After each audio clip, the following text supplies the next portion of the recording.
Okay, I see people are coming in now. Okay, great. I'll just switch on my video as well. Yes, there we go. Hi there. Hi, everyone. So I think we can begin, and then as people join in, we'll just continue and they can catch up. So hello again, everyone, and a big welcome to today's webinar hosted by the Pan-African Agency Network, otherwise known as PAN. I'm Joy Chege. I lead the marketing team here at PAN. We are so thrilled to see all the participants joining us, hopefully from all across Africa. This truly showcases what PAN is about and just the power of us coming together as a continent and as one creative force. So as PAN, this is what drives us and this is what we're all about. We are building the first ever borderless network of creative communications, digital, PR, events, tech, research professionals.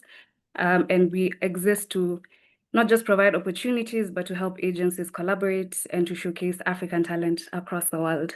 So today we're about to get a session that is packed with insights and that speaks directly to that vision. But before we start, just as people are coming in, I want us to drop the city you're joining us from in the chat. So let's see how many countries are represented here today. And let's truly see what PAN is all about. And as you're doing that, I'll introduce our speaker for the day. This is somebody who truly understands the ups and downs of running and scaling an agency. His name is Spencer Gallagher.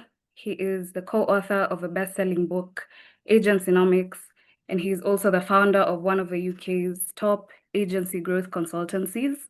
Over the past 15 years, he's helped more than 2,500 agency founders grow, scale, and even exit their businesses successfully. Um, but of course, Spencer's story didn't start at the top. And so today he'll be sharing how he started his first agency in a literal garden shed and how he grew it into one of the UK's leading agencies, and also how he advises different groups on growth, leadership, and transformation. So I hope you're all looking forward to a great interactive learning session, and to see how Spencer and other agency founders are championing people-first growth, especially in this era of artificial intelligence. So feel free to ask any questions as we go along. You can do so in the chat function. We also have the Q&A function. So as the session progresses, you can ask questions, you can share feedback, you can give your comments, just as we're proceeding, and we'll address those as we proceed, but also we'll have a session at the end just for a bit of a Q&A. So over to you, Spencer. Yes. Okay, so welcome everybody. It's great, very privileged to be here today. Thank you. Massive thank you to Joy and Duncan for arranging it. I'm just going to share my screen now with everybody. Someone just asked where I was. I'm actually, uh, usually I'm from the south of England, just south of London. I grew up in the countryside there. My business actually was a regional business when I started, so I wasn't in a big city. But eventually it grew into the city. But in recent years, I've just moved up to Scotland now. So I live in the mountains and on the water up here. So very different life to life in the south of England. Share. Right, here we go. So let's present slideshow. Okay, so yeah, I'm here today really to share with you my story, the lessons I've learned along the way. I know there's a lot of people out there these days who are experts, who have maybe worked in agencies, but I really have done everything. I literally started with being made redundant as a 27-year-old, and I started a business from a small garden shed, and I scaled it into a global agency. And since then, as I'll explain, I've been helping agencies with their growth journeys. So there's my purple shed, what I started in. I started building websites back in 1999, and I had a handful of clients. I'd just been made redundant, so I had quite low on confidence at the time. But very much like today, it was the beginning of a technology super cycle. It was the beginning of the transition from traditional agencies into digital agencies. And today we're seeing the transition from digital agencies into more AI focused agencies. And so it's a very similar time, and there's lots of pattern recognition for me about the way where we are right now and how things are changing. The business ended up in a massive building on the right hand side. We were as you can see, the eighth largest digital agency. Back then, there was $2 to the pound, so we were about $20 million agency, and we had offices all around the world. In fact, although I ran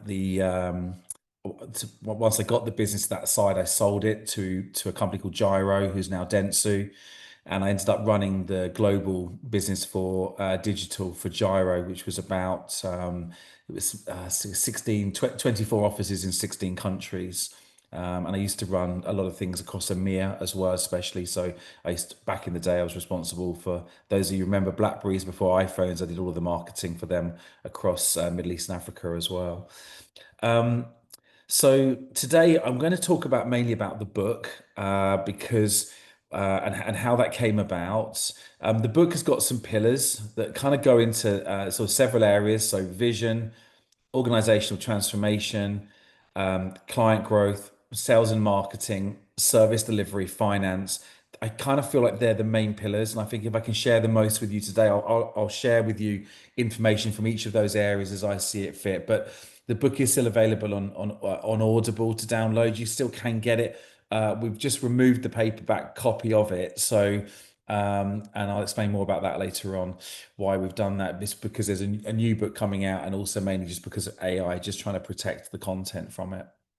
And then at the end, yeah, hopefully if I finish, I'll try and finish with at least 15 minutes for questions. I mean, if you want to save the questions to the end, it might be better for me to get everything out and then do that. Otherwise, we might get a bit tight for questions at the end, but let's play it by ear. Joy, I'll probably let you steer that. If you want to stop and ask a question, then maybe please do so for me. So yeah, let me tell you about the book. I started, Um, sorry, Spencer, yes. there's a request in the chat for you to put the presentation in full screen. It is in full screen, no? Is it not? Are you not seeing the slides change? No, we're not. Oh, okay. So I've had this problem on my Mac before. For some reason, I'm going to have to just leave it in the screen for you. Okay, and make it bigger. I'm sorry, but when you present to full screen sometimes on Zoom, I don't know why. If I can you see that now? Yeah, we can I'm see going to it have to leave it changing on the now. screen. Sorry, when I present, for some reason, it doesn't always, it's something to do with screen share, and I still haven't managed to figure out why it's doing Okay. this. So I'll show you from here. So yeah, so basically, here's the purple shed where I started. You just missed that. There's the offices where we ended up, and as you can see here, this is the league table of the largest agencies in the UK. Back when I sold the business. Um, and so onto the book. I wrote the book basically after selling the business and exiting the company that bought my business. A lot of my friends and competitors rang me up and said, "Look, you've been there and done it, organically grown a business. There's a sort of saying, try and choose advisors who've trodden the path that you're going on before." And so a lot of people contacted me and said, could they help? They felt that the advisors back then were more from the traditional world of advertising, and because I was slightly more technology centric, I was building some of the biggest websites on the planet. They knew that I understood digital well. So I started a business called Cactus, and Cactus basically spent the last 14 years advising, as Joy said at the beginning, over 2,500 agencies, but not all of the agencies could afford to work with us in terms of consultancy because they were maybe too early stage. So we wrote a book to help people who maybe were on the journey up to the first 5 million, but typically people up to the first million in $1 million in revenue, to try to support them by giving them, information on not what I think you need to do, but more around what are the common patterns? What is it that 95% of agencies do to achieve success when they scale? So yeah, so Cactus was all about the last 14 years. It was about the digital transformation period. The reality is, since 2023 and since ChatGPT was launched, and Gen AI across all platforms now has been developed, the world has changed. And I'm already seeing the impact that that's had. And I have a separate talk I can do at one point in the future, if you like, on something called Journey to Transition to AI, Journey to AI. Joy, if you'd like that, just let me know. But as a result of that, we've now changed cactus. We've now stopped, we've restarted again now, and we've now relaunched a company called Blue Halo. And Blue Halo is designed to help agency, what I call Agency 3.0, the next generation of agencies that will have to structure, operate, and be different in the future. But that takes nothing away from the fundamentals of the business, and nothing's happening overnight. It's all about, probably, as that saying goes, people overestimate what's going to happen in 2 years and underestimate what's going to happen in 10 years. The reality is, the next 5 to 7 years, most agencies need to become much more prepared to work in a slightly different way than they have done historically. So just like in the year 2000, when the internet arrived, since 2023, as I said, ChatGPT, OpenAI, Gen AI has arrived. It's creating new innovations. We're shifting from what I call services selling to a lot more solution selling at the moment, because there are new ways to solve old problems and current problems. And so our role now at Blue Halo is to basically support the now, next, and future of businesses that are facing that disruption. And we typically work, as Joy said at the beginning, with high performance, high agency people, and build high performing cultures, or we help people achieve that. So we understand that, culture eats strategy for breakfast, and we have to get the culture right. But you've got to have a big culture of curiosity right now, because there's a huge amount of overwhelm coming in from the amount of different technology platforms that are developing and the speed of change. So we work with those teams ultimately to help future proof your businesses. And what we really want to do is help you build future asset value. And I'll talk more about that in a moment. So the first pillar from the book is vision and mindset. And I think the reality is, when I speak to all the 2,500 agencies I've worked with, the ones that went on to be the most successful are definitely the ones that had the right mindset. I think the ones that were open to learning new things, that listened, that weren't afraid to try. When I work with clients, the ones that would actually take the advice and test it and try it, they were the most successful out of all of the agencies I worked with. And the ones that questioned and queried and doubted and were skeptical were the ones that grew the slowest. And so sometimes overcoming the voice in our head is the biggest hurdle for most of us. Um, so when it starts with vision and mindset, the first thing that's very important, and the thing that was taught to me by my business advisor just after I started, was making sure that you've got a 1 year, a 3 year, and a 5 year vision. And some of you will have this already and some of you won't. When I started, in my head, all I had was a vision of having 8 people working somewhere together as a team. And I was just myself building websites. But I didn't think beyond that. I didn't really know how to think beyond that. But actually, when I had my non-exec come in as an advisor, the first thing he sat me down and did, actually when I was about 6 people, was to come up with a 1-3-5. And in all the years, and I've actually probably worked with more like, I mean, out of the 2,500, I've actually been a non-exec for probably something like 200 or 300 over the last 15 years, at some point or another. And the agencies that created the 1-3-5, nearly all of them achieved the 1 and 3-5 year vision that they set out. If you don't know where you're going, you're not going to get there. None of those people went in a straight line to that point, but all the people that had a plan ultimately were constantly working towards that. And so the 1-3-5 year vision is, for me, is fundamental. Now, the 5 year vision may be a long way away, and it may be hard to predict how that will be. And it might be that at that stage, you're just talking about your team size. It might be about how much money, how much profit you're making. It might be how big your revenue is. It might be how many offices you have around Africa or around the world. But the more you can get down and the more you can create that vision, the more easier it is to get up every day and know why you're doing what you're doing and what you're trying to achieve. And by the way, point two, not everybody wants to grow and have a massive business, and that's okay. It's okay if you want to have a lifestyle business, one that is designed to keep your work life, family in balance, and you time. Not everyone wants to make the sacrifices to scale their business. Some people try to make sure they're scaling, but they keep the lifestyle. But scaling a business does have its demands, and it does come at a price. So you have to think long and hard when you create your 1-3-5. Are you going to be quite happy 5 years from now, still being a 3 or 5 man agency, or do you have visions of being 50 people working all around the world, all around Africa? It's something that is important to sit down and try to define. And for some people, you don't know, because for me at first, when I first started, I was thinking about this kind of 8 people working together. And it wasn't until I got to 6 people that I kind of felt like I could grow to 30. And in fact, I told my non-exec that in 3 years I wanted to be 3 million in revenue, in 5 years 5 million in revenue. And actually to the day I hit those numbers. So it did work out that way. um, it's important to know your numbers and targets. I think when you're smaller as an agency, often many of us, we tend to work our numbers out as what we need to maybe break even or to make a small profit.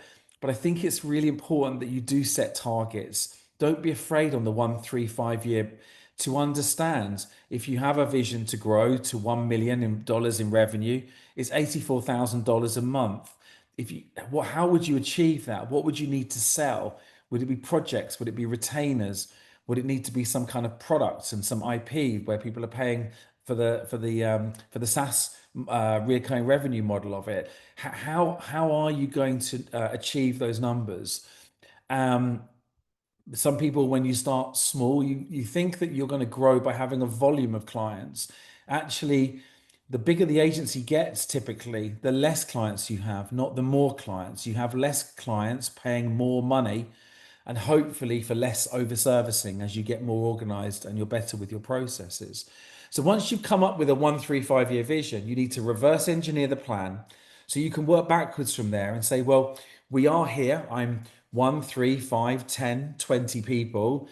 How do I now get to that stage? What would the revenue numbers need to look like? And how would I structure that? How would the team look like? And that's really important. And I'll talk more about organizational transformation in a minute. But the more you can try and reverse engineer the plan, map out where the offices are you'll have, or the services that you'll deliver, the clearer the picture will come. You can always adapt it along the way, and things will always change. But again, the more you can reverse engineer, come up with a plan, come up with a presentation. When you have people in your team, you can then present to them every year. Here's the plan for the next year, 3 years, 5 years. This is why you should stay with us. You can then build in to your team. You can show them their career paths. You can show them that you're ambitious, that they can join you on the journey, or not, as be the case. Sometimes you might say, we're just going to be a small team and we're going to do great work, and that's absolutely fine. But whatever that story is, you need to basically have it ready to communicate.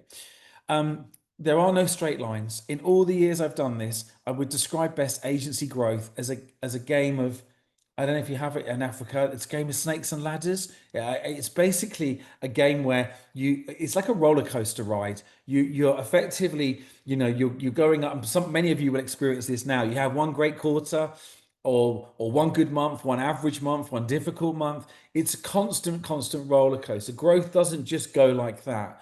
It might smooth out like that over time, but generally speaking, everyone hits a point where they have some kind of growth challenge and they need to overcome it.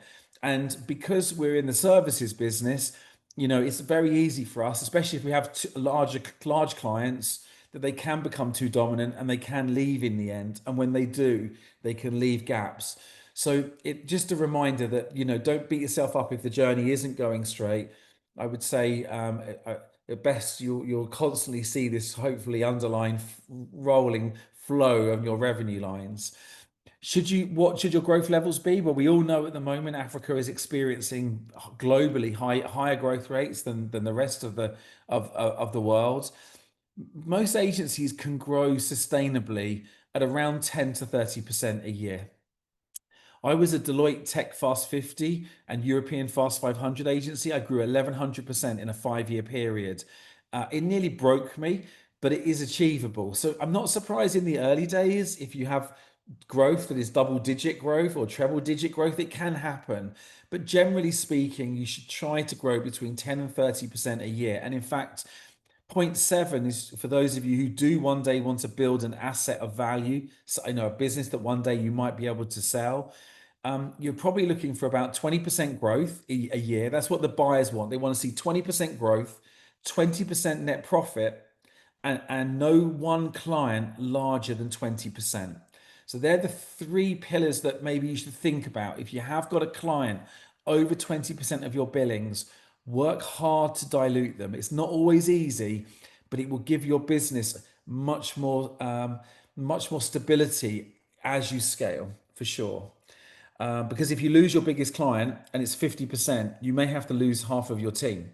But if you lose your biggest client and your profit is 20% and they are 20%, you won't have to lose anybody, but you may lose some profit while you recoup again. So it's important to think about those two numbers in your KPIs. So organizational transformation. Now, this is the reason why I'm mentioning this today is that many of you probably realize that, especially those of you who may be new to agency world, rather than those who have been more established. If you're more established at the moment, you may have challenges trying to pivot some of your team members to embracing AI, to be more curious, to adopt new skills, to switch from being a digital native to one that is kind of hybrid digital and AI native. But if you're a new agency, you get to start from day one. You get to only recruit people who, whether they be a creative, a strategist, a client service person, who understand AI, they're not afraid of it, and they're embracing the changes and investing time in learning it. So for me, when you scale your business, it's really important, if you can, to try and draw out your org charts. So I did this for every $250,000 of growth. I would map out how the team would look. So it gave the team a sense of seeing that we were growing. It also gave me an opportunity to always look for the next lot of talent that I need ahead of the curve. And also gives you a chance to think about your models, because pre-COVID, most agency models were fully recruited teams. Post-COVID, we saw many more hybrid models, and in fact, in some cases, we have what we call fully distributed models. So fully recruited, model one; hybrid, some people recruited, some people temporarily brought in and out when you need them for projects; and lastly, teams where the founder is literally using contractors for everything, and in some cases, those people are maybe part of a membership club. There are many different ways of structuring it. So if you want some examples of that fully distributed agency, there's an agency called UpThereEverywhere.com, based out of Sweden and LA, and they work on a fully distributed model where have zero employees, but I think their revenues are around $10 million. So they've scaled it quite successfully. So first of all, what is the model you're going to have? The second thing is, what are the metrics around that model? Now, why the book is very good is it talks to you about a lot of the metrics in agencies. So I haven't put them all into here because I don't want to bore you with numbers, but things like wage cost to GP. So what is your total wage bill versus your fee income into your agency as a metric? It's very important that you know that number as you grow and scale, because when you go through tough times, your wage cost to GP number goes a lot higher, and you need to be aware of not making sure that you're not using any profits to fund losses that happen because your revenue is not as good.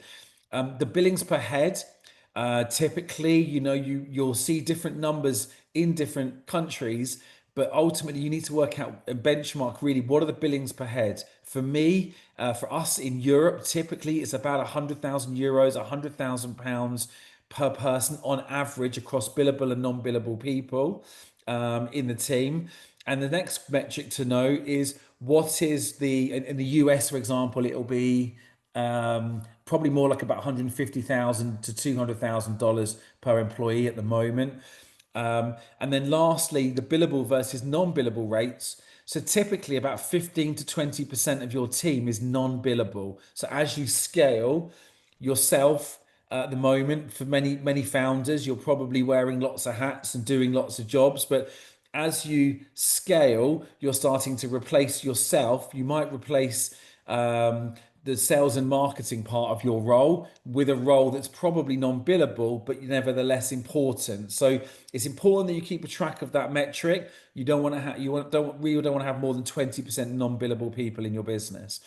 So then you've also got to think about organizational transformation. This is something that I'm working on with my new book, Agency 3.0, is how will your team look in the world of AI? Because in the world of AI, technically speaking, humans working with alongside technology and working with a more agentic approach, autonomous agentic approach, where you've got tools doing the research, writing the briefs for you, collecting competitive information. A lot of that work will be automated and will be less put on to junior members of the team. So how will you look as you scale? You might have a team of today of 20 people doing $2 million of revenue, and you might find that actually 5, 6 years from now, 20 people could do $10 million, because there'll be more automation and there'll be more productivity and more efficiency and a larger output of work. So again, start to think about, how do you scale using less people but better quality people who are more up to date with the changes and able to adapt and change their skills. So yeah, just lastly, remember that as a founder, as you scale, it took me to about 20 full-time employees until I was fully out of the business and working on it. You'll always hear advisors tell you to work on the business and not in the business. It's not always easy, because when you're smaller, there just aren't enough roles. Once you have someone running your finances, doing your marketing, doing your new business, running your project management, looking after your clients, suddenly as a founder, you could just focus on vision, culture, um, you know, inspiring your team, and just generally just being that kind of external rainmaker for the business, someone who is the true front man or front person for the company. So I know you've had a talk before. Some of you went to talk with Jenny Plant did, who's a good friend of mine. Um, Obviously, at the heart of all agencies are your clients. There are three ways to grow your business: by growing your clients, by winning new business, or by buying a business and scaling that way. So, of course, what you need to really work out is what percentage of your business is going to come from your clients and what percentage is going to come from new business each year. Now, for me, as I grew quickly, I hit points where half of the business each month that came into my agency was new business and half was my existing clients. Most big agencies will be about 90% existing clients and maybe 10 or 20% new business. But it's important that when you map out, let's say you're going to map out 2026, we're a bit early for doing that now, but your revenue, you'll typically list out your clients and you'll have a client plan and you'll work out how much they spent with you this year, how much do you anticipate them to spend with you next year, and then you'll have a target of revenue you want to grow to, and the shortfall between your clients and that target you want to grow to will give you a new business target. So it's important with your clients, from that list next year that you're going to create, of how are you going to not only win the clients but then obviously land and expand them.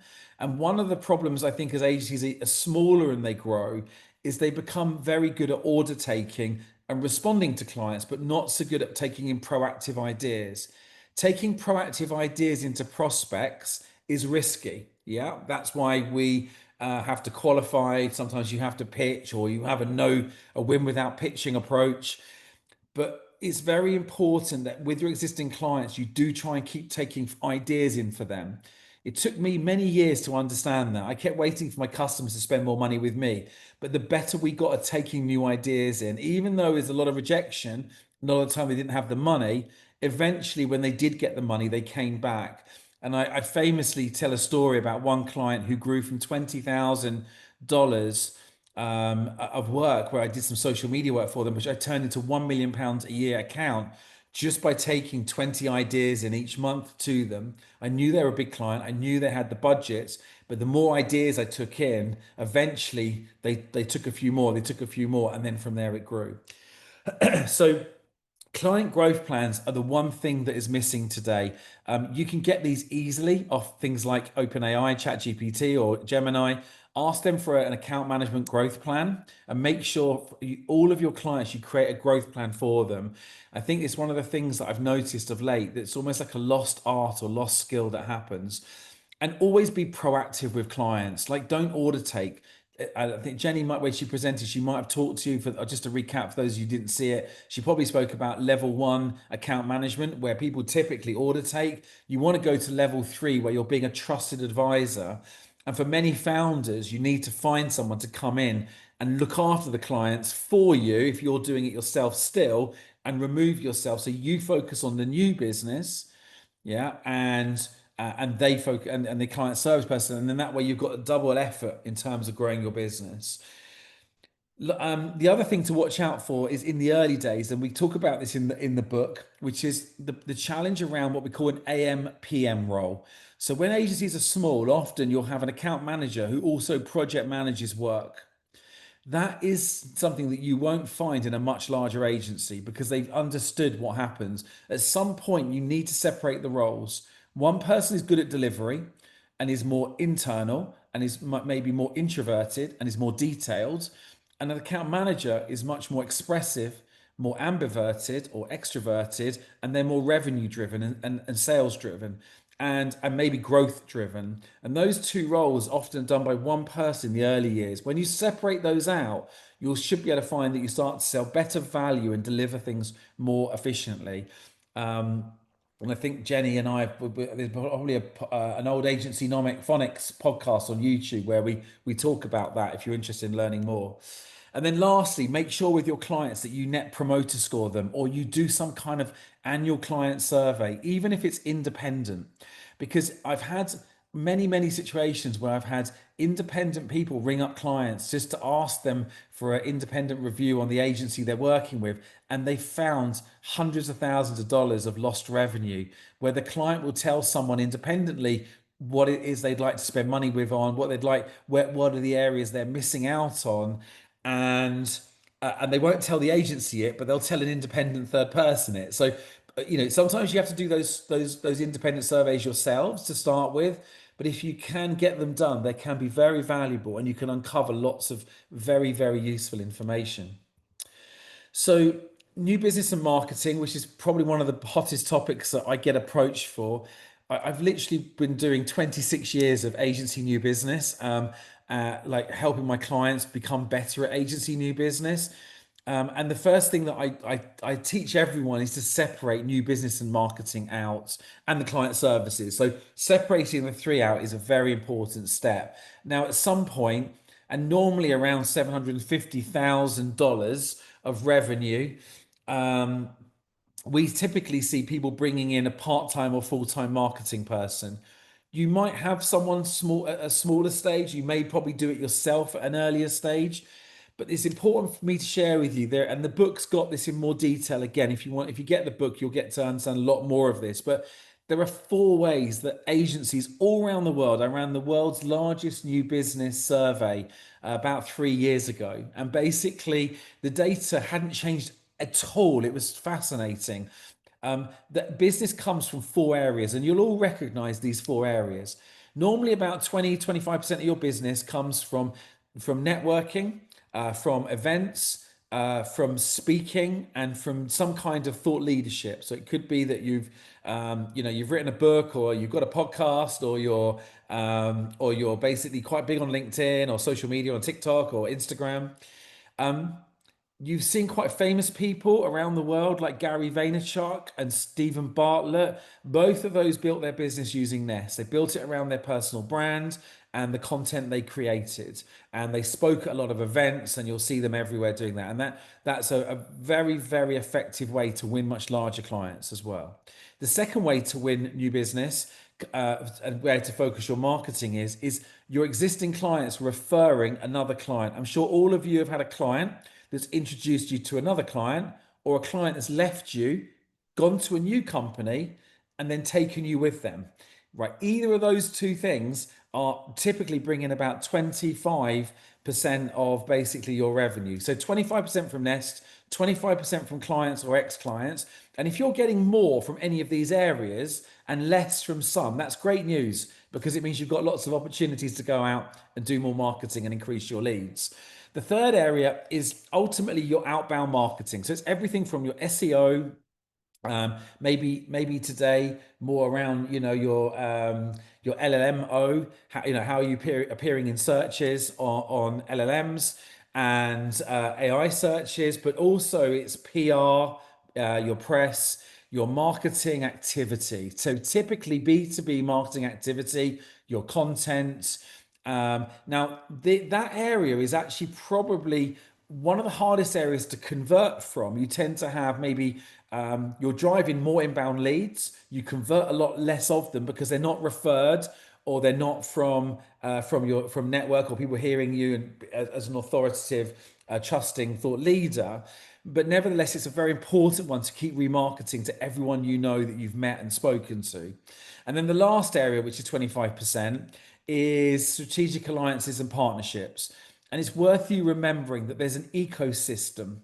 Whatever agency size you are, there is an agency bigger than you that's qualifying out. So let's say, for example, you're an agency that focuses on TikTok shops.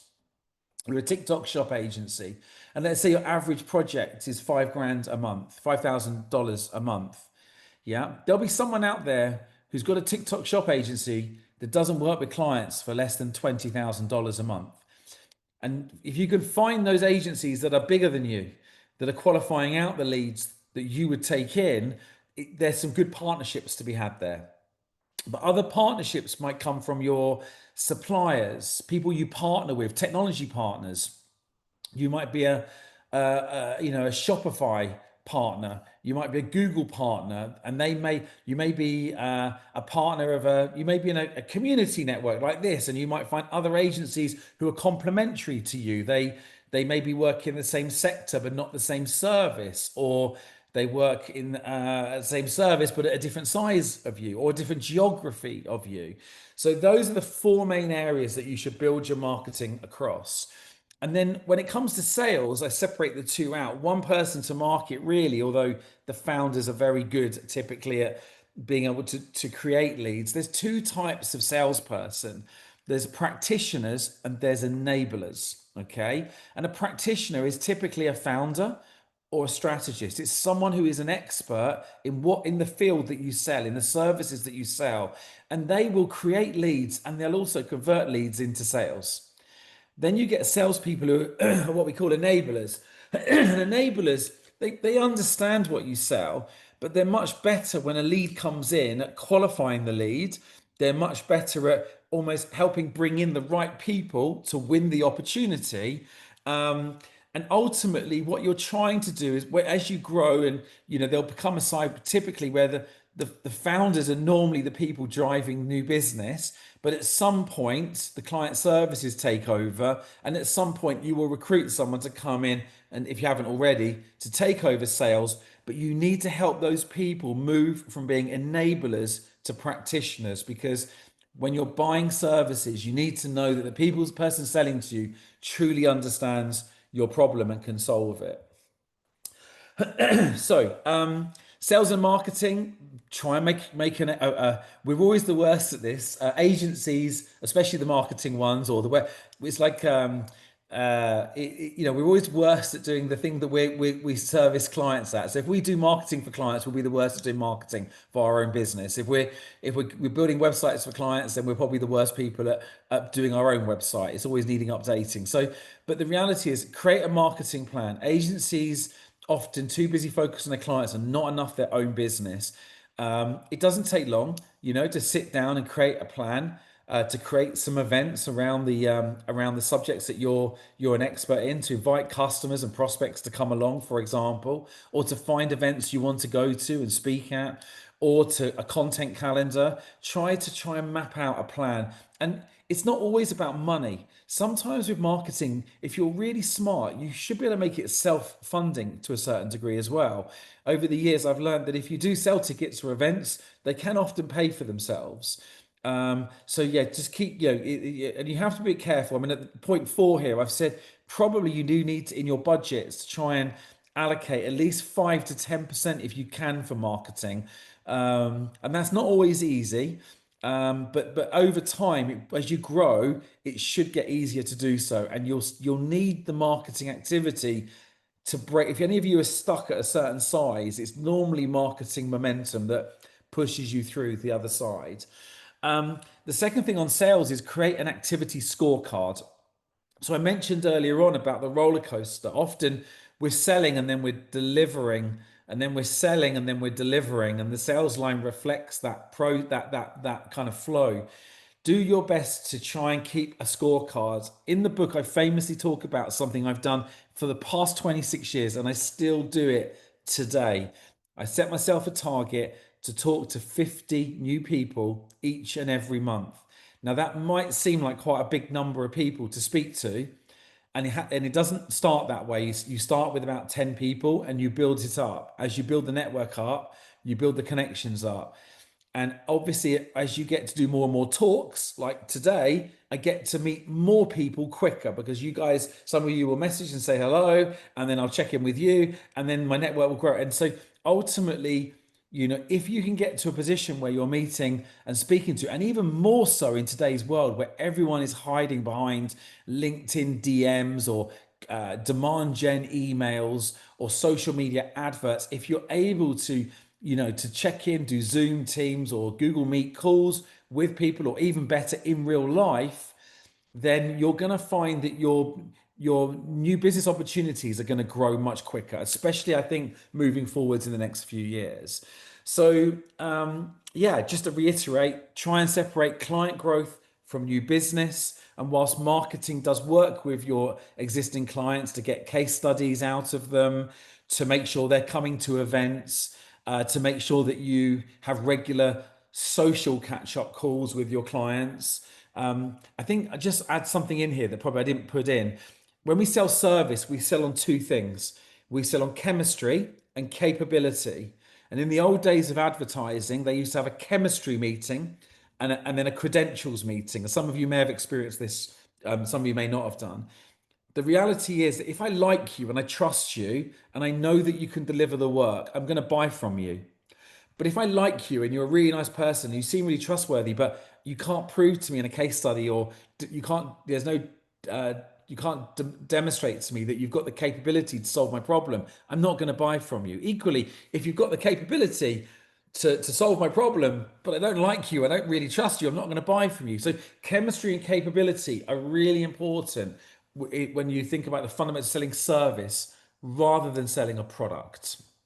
So, service delivery. I'm going to rattle on now because I'm taking more time than I realized. Service delivery. Try to visualize your delivery process. It will break and it will work extremely well at different stages. Eventually, project managers will come in from your account managers. Make sure you're using the software. Make sure that you are tracking time. It's important to read and learn about selling value, learn about pricing strategies. The best people who sell the highest day rates are the ones who understand how to sell value, not price.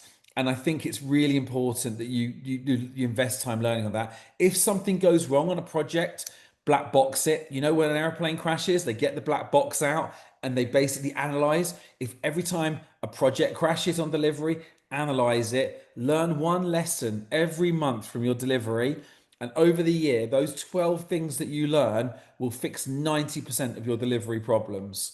And with AI coming in now, it's very important with AI that basically you do focus on mapping out your processes and just seeing, could things be done quicker, more efficiently, and more effectively using AI. So I'm going to summarize this very quickly, but a lot of founders can get stuck doing the finances. It is important at some point to bring somebody in, but it's also very important to have outside governance on your finances. If you can have a non-exec who can check in and just make sure that everything is, and make sure that you're doing governance at some point, I strongly recommend that. I've seen many an agency not have outside governance, and as a result, they've missed obvious things in the day-to-day runnings of their business. So people and culture. Agencies are people businesses. So it is really important that you understand that culture, ultimately, if that's your culture and your team is right, then you've got more chance of success than if you haven't. And toxic cultures can turn toxic, and people can be toxic. And it's important that you try to remove those people and make sure that the team, are coming on this journey with you. There's a great book, Jim Collins, Good to Great. How do you get people to come on this journey? You've given them the vision. Are they all bought in? If any of them aren't bought in, then they shouldn't be coming with you on the journey. Ensure that you understand your values, recruit to the values, try to avoid friends and family. At some point, that becomes a pain point. And it's not always. I mean, I've actually got my sister working in my business, but she works for the business more than she works for me. But generally speaking, friends and family does come untangled in most cases over the years. I've seen that. Use a tool like Office Vibe to track your culture and your team's happiness. Yeah, and make sure that you've got all of the contracts up to date. Make sure that you've got all of the right levels of external support that you would need if you have any HR challenges. There we go. So you probably have loads of questions, and I haven't hit the questions button. Joy, do you want to steer the questions, or do you want me to? Yeah, I'll be happy to do Yeah, that. Thank you so much, first of all, for the there's a lot to presentation. share there. Yeah, it was packed with a lot of insights. I think what stood out for me was on the marketing bit, I think because that's my area of focus. And Yeah. you mentioned something on strategic partnerships. And I just want to highlight that's something we're trying to do as PAN, bringing agencies together so they can co-bid, they can partner on projects, they can whitelist services to each other. So I think the presentation as a whole was very, very insightful. I did see a question on whether you'll be able to share Yes, of this course. I'll deck. share. You've got a video of this as well, haven't you? So you can feel free to Yes. share that if you like as well. Yeah, so the recording will be published on our YouTube channel, the PAN channel, but we'll also share it to all attendees via email. So have just your eye out for that. I do see a question here from Bob. He's saying you mentioned LOM search. Please explain. So I've started to see a lot of new agencies appear who are much more focused, maybe more on the technical SEO side, who are really focusing more on users that have moved away from maybe the Google. I know Google have literally this week just updated the AI search on their front page, but a lot of people now are using Gemini prompt or ChatGPT prompt or Claude prompt to do the searches for them. So understanding that most of the data that's going into an LLM is coming from places like Reddit, is coming from internet content. So it's just trying to understand how can you influence as an SEO business. I've had in the last quarter, I've had over a dozen agencies tell me that they've won a piece of business from a lead that came in from someone searching on OpenAI, ChatGPT, for a company like theirs, and they got recommended. So, excuse me. So it's worth trying to understand how you can, and there's a couple of agencies I've seen start up now, so brand new agencies starting up who are saying that we're an LLMO, large language model optimization agency, predominantly helping agencies to optimize so that their content, their businesses are promoted through the LLMs. Does that make sense?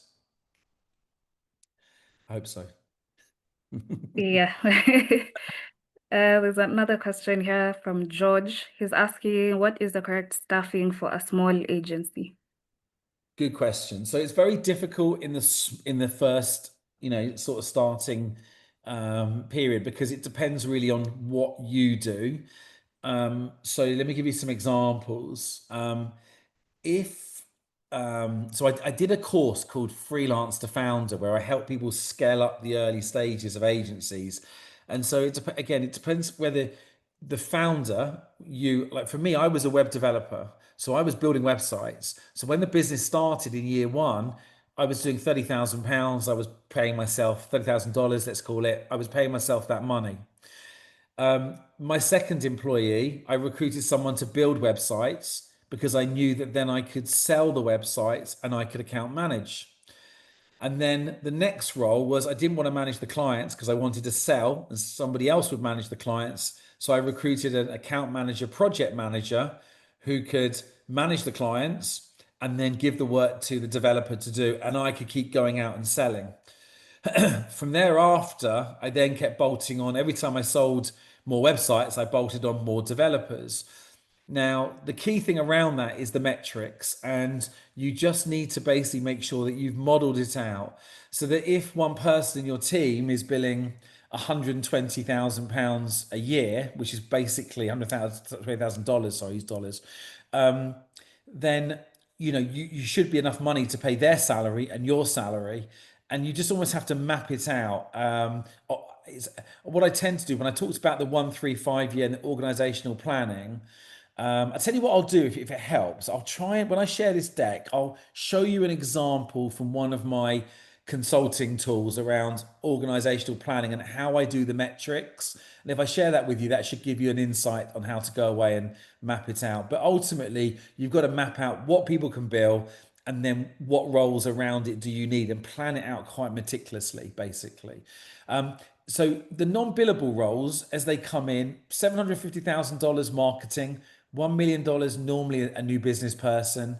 A client service person probably is in from about $250,000 separate as a separate role. Finance person part-time comes in probably around $500,000 of revenue, but you might have a bookkeeper before then, someone using a tool like Xero or QuickBooks for you.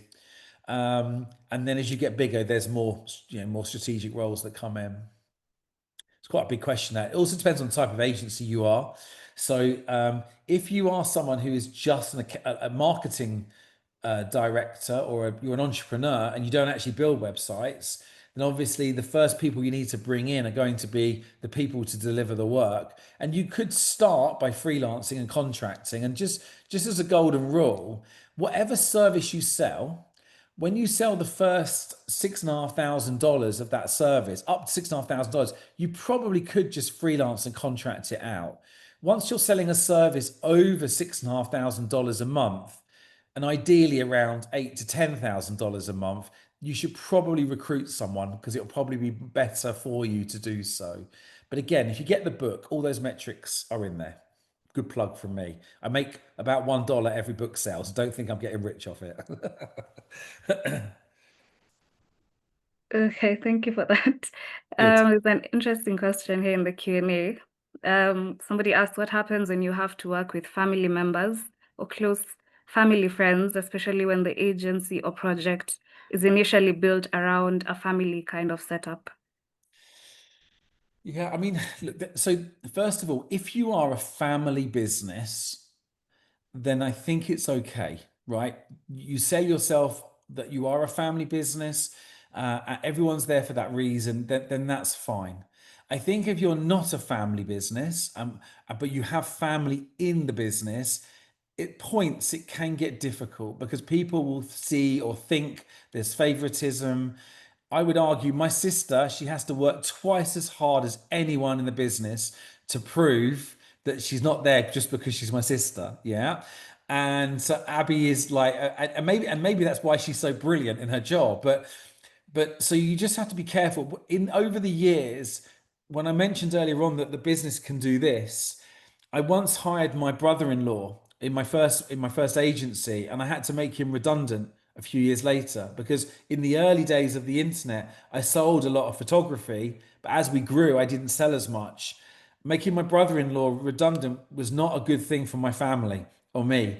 So, and I've had people in my business who have had family members, and then when they've been made redundant, it causes a lot of stress. Also, when you grow an agency, honestly, and I'll tell you this now, when I was 6 people, and then when I became, let's say when I hit just the first 50 people, I think there were only 6 people left in the business at 50 people that had been in the first 20. So not, a lot of people will fade away because your business will evolve, it will change. And it's just if you do need to restructure at any point, or you lose a big client, you've got to make redundancies. You don't want to have to making your family or your friends redundant. In other cases, friends, I've seen power struggles happen where friendships are in the business and it has been unhealthy. So it's just a warning generally. If you can, try to avoid it. However, I do know a lot of businesses that are pure family, a majority family, and I think that's okay because you know what you are, but you just need to make sure everyone in the business understands that just because you're a family member, it doesn't mean that you're, you know, indispensable. You know, there could be a time when you do need to leave or you may have to leave. Hope that answers the question on a cheery note.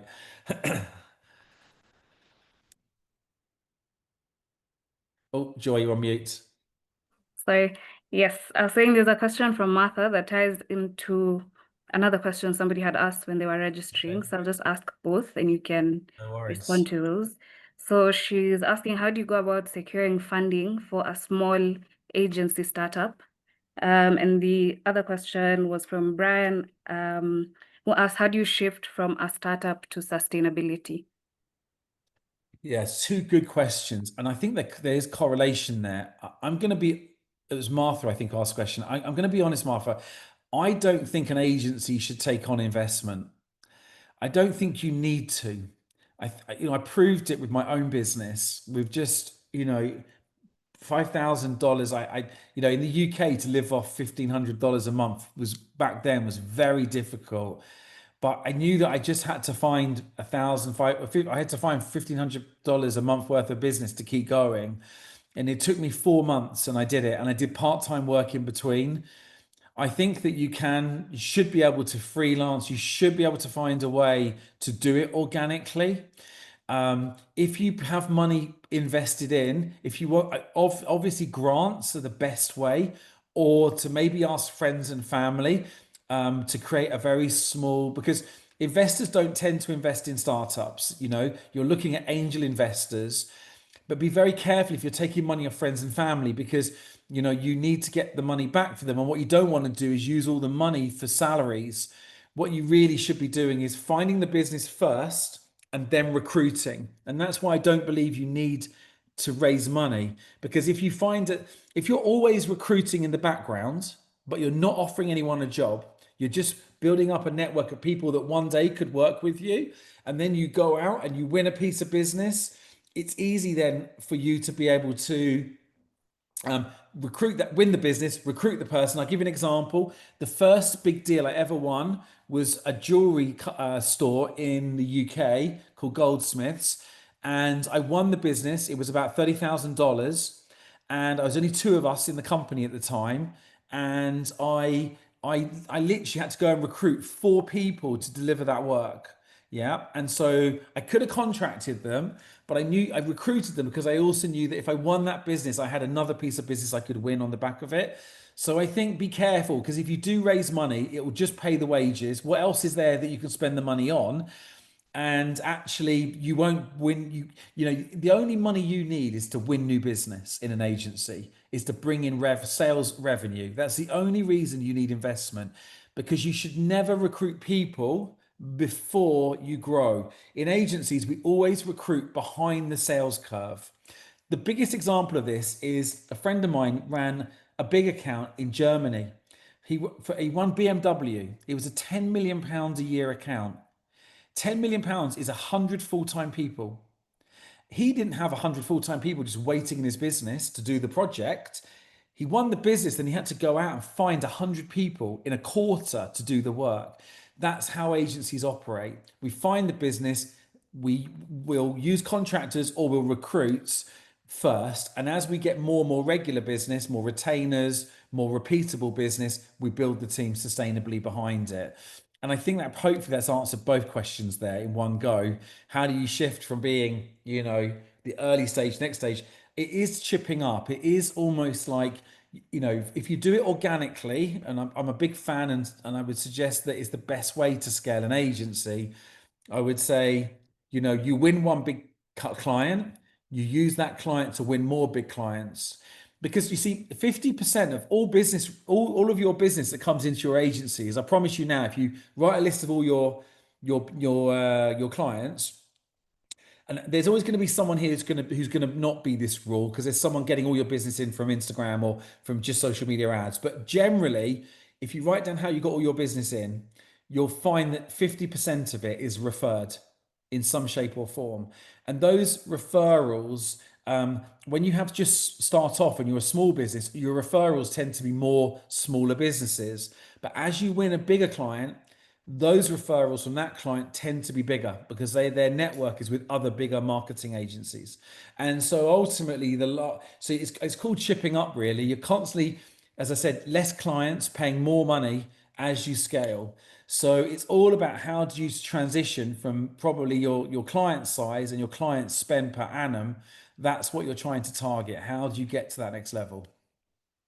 And more holistic marketing, more inbound leads is the key, because once you've got 30, 40 leads a month coming in, you'll just only go after the ones that want to spend more money with you. So you'll qualify out 25, you'll focus on the 5 leads that have got the increased budget, and then you'll take it from there. Hopefully that answered the question. Bang on 11 o'clock for everyone.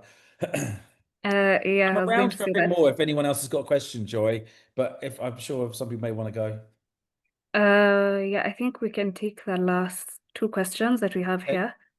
So somebody asked if you could share a template on how key metrics are presented to you, things like wage cost to GP, billings per head, etc. It is in the book.